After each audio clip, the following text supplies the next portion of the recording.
Hello guys, happy birthday everyone. Meron lang po akong ipapakita sa inyo.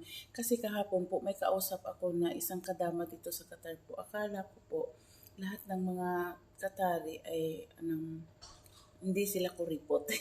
Akala ko lahat sila ay mayayaman. Pero ipapakita ko po sa inyo. Tuwing umaga po, itong kasama namin, maghuhugas talaga ng mga prutas. Yes, marami yan. Klase-klase, pero ito lang ipapakita ko sa inyo. Kasi dito po sa amin, hindi naman kasi kami binabawalan. Si tatay, sabi ni tatay, magkain kayo, kakainin nyo yung anong nasa loob at saka nasa labas. Oo, pero respeto na lang rin sa amo natin na hindi kami magpapakita. Pero ipakita ko po sa inyo po na hindi talaga ito hinahanap. Oo, nandoon yung ano ko, kasama ko, papakita ko lang, flex ko lang. Oo, naglilinis yan ng mga siguro mga lata ng mga prutas. Okay? So, nililinisan niya. Alam ko merong nanonood ngayon ng kakilala ko. Totoo yan. Si tatay ang bait at saka si nanay. Really appreciated po ang lahat. Ang lahat po nila ginagawa sa amin. Kay ganda po ng mga ugali nila. Oo, in terms of pagkain. Hindi sila po kuripot. At saka hindi sila nagbabawal kung anong meron sa bahay na to na pagkain. Pwede namin kainin. Yan ang sabi ni tatay. Dati pa noon hanggang ngayon, yun pa din ang sinasabi ni tatay. Basta wag lang magtapon. So, naawa ako doon kahapon kasi totoo talaga na sinabi niya na nakuripot yung amo nila. Iwan ko kung siguro pobre na to dahil sa tuwa dahil, no? So, pakita ko po sa inyo. Kinakain namin yung prutas.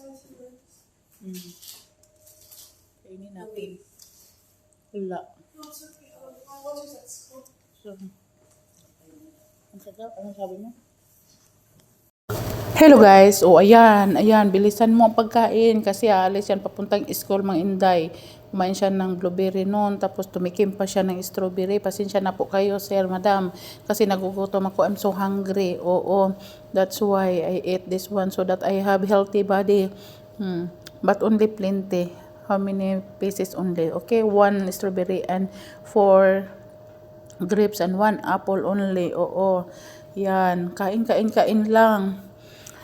I-prove ko lang po sa inyo na hindi bawal po ang kumain dito ng prutas po. Oo, sa ibang bahay dito, karamihan, basta Islamic area po, oo, hindi talaga sila ina-allowed na kumakain ng prutas. Kaya ipakita ko sa inyo po na kami po dito ay allowed po kami. Wag lang magtapon at saka wag lang yung kalabisan yung damihan mo naman. Hindi naman yan kasi atin yan, di ba?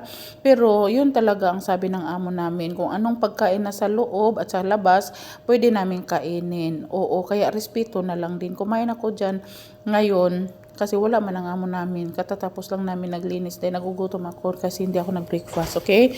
So yan, ipapakita ko po sa inyo na kahit ano po ang pagkain dito, makakain namin.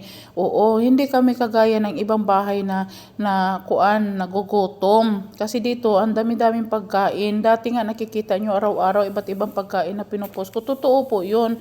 Oo, kung hindi lang kami nagko-control. Kasi yung kasama ko din, hindi man kumakain kami din. Minsan lang din kami kumakain ng karamihan. Yan po, nakita nyo.